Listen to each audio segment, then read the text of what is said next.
Hello everyone! So, ayan. Ganyan na muna yung camera natin. So, ikukwento ko po sa inyo ngayon kung bakit po ako titigil sa pag-aaral. Okay po. So, na-post ko to sa mga social media account ko. And, yeah. Pasensya na kayo, ganito na yung boses ko ngayon.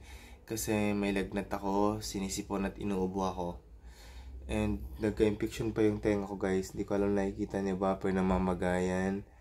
Kasi ako guys, kasi nasobrahan sa paglinis, nagkasugat-sugat yung ilalim niya. Kaya namamaga siya. Sobrang sakit niya hawakan. So, I don't know, it's because of the infection kaya ako nagkalagnat. Pero may sipon kasi ako at ubo. Hindi ko alam kung connected ba. And ngayon, yun nga po, titigil nga po muna ako sa pag-aaral ngayong taon na to. So, ikukwento ko sino ngayon kung bakit. So, first of all, nanghihinayang ako sa taon at araw na nasimulan ko na. Actually, ako ngayon nasa third year na ako. I'm very thankful na dumating ako sa third year na to. At hindi rin biro yung mga pinagdaanan ko. Actually, marami ding pressure, stress, anxiety, depression, no? Like, mga ganun yung napagdaanan ko. Ilan din yung luha, like, pigati. Siyempre, malayo ka sa pamilya mo. And also, iniisip mo din yung mga financial mo. Ganun. So, marami akong pinagdaanan before ako mapunta sa third year na to. And, ayun, naging third year na ako. And, nag-start na kami ng klase. Nag-start na ako ng mga 1 month na or almost, 1 month na. 1 month or almost 2 months na kami nag-start ng klase. And actually, malapit na dapat yung, yung quiz namin, yung exam namin. Pero hindi na ako nakapag-antay. Like, titigil na muna ako. Kasi, to make it short, medyo parang, I think I need to rest muna. Kailangan ko muna mag-focus sa sarili ko and sa ibang mga bagay. Alam nyo guys, hindi madali yung pagtigil ko na to. Alam ko na in the future, magsisisi ako kung bakit ko pinili at inuna yung nararamdaman ko ngayon. I know this feeling is not permanent. I know naman na, baka ngayon lang to kasi nasa-stress ako, nare-depress ako. I don't know kung bakit. No? I know, magsisisi ako sa gagawin at ginawa kong desisyon. But, alam nyo,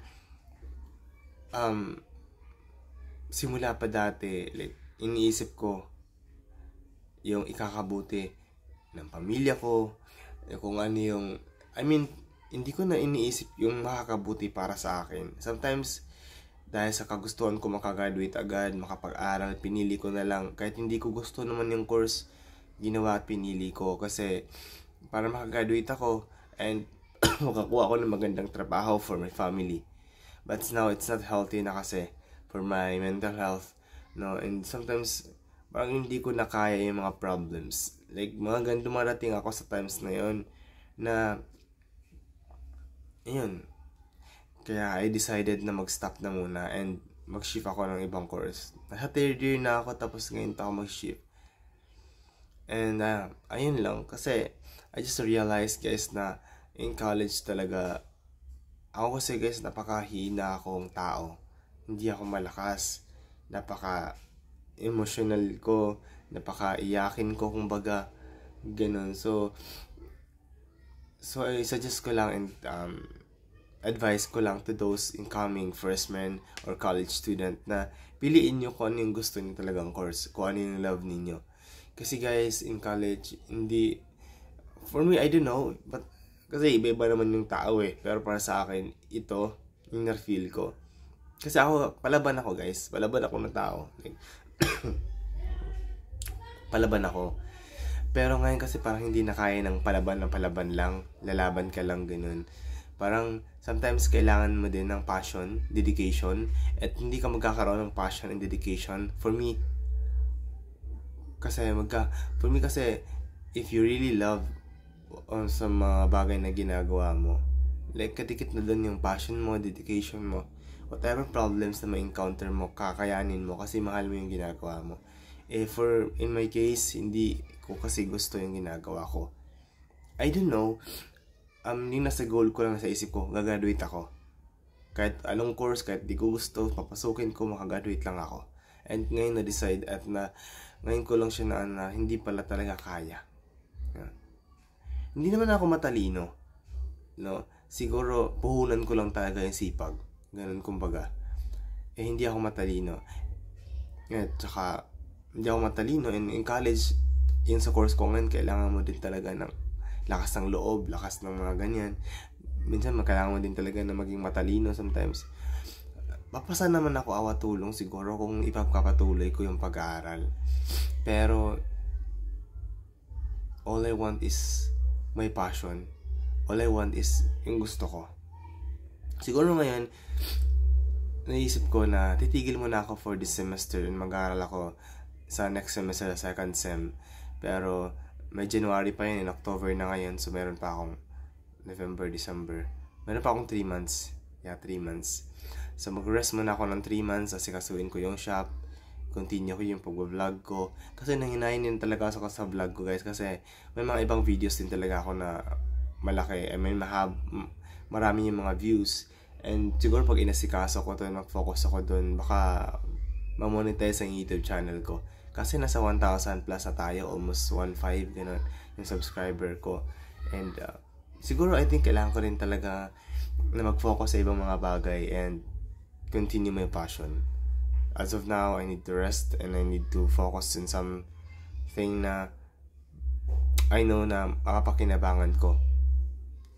So, ayun, I don't know if naintindihan ninyo. To make it summary, titigil muna ako sa pag-aaral.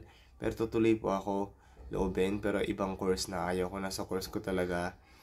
And sa ibang school kasi wala yung course na kukunin ko. Parang ganun pa rin. Pero hindi na yung course na yun.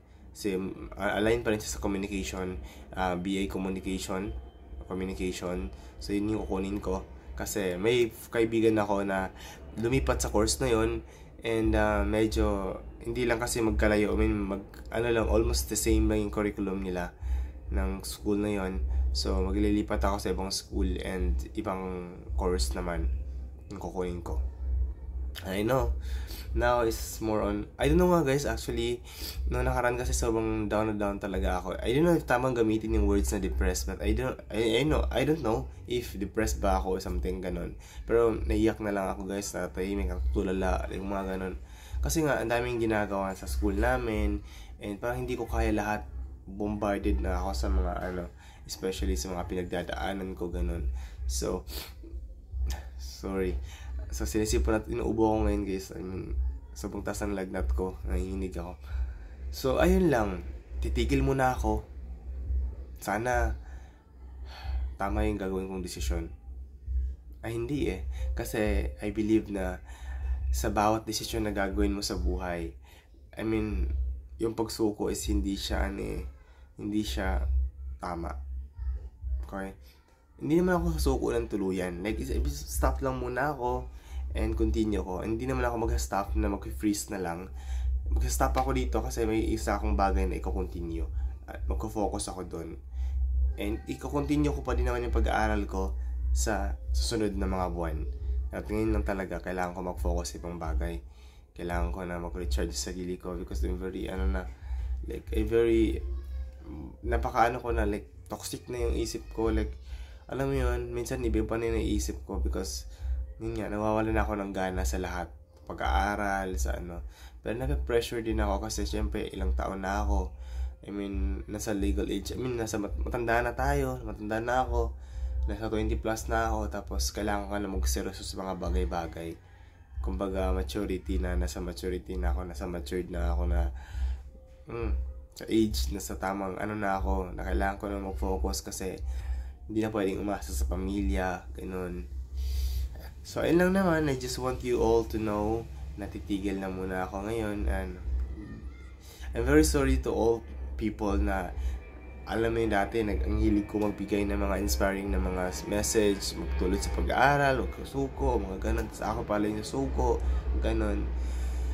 Yeah, but ito na yun. Kailangan ko ng panindigan.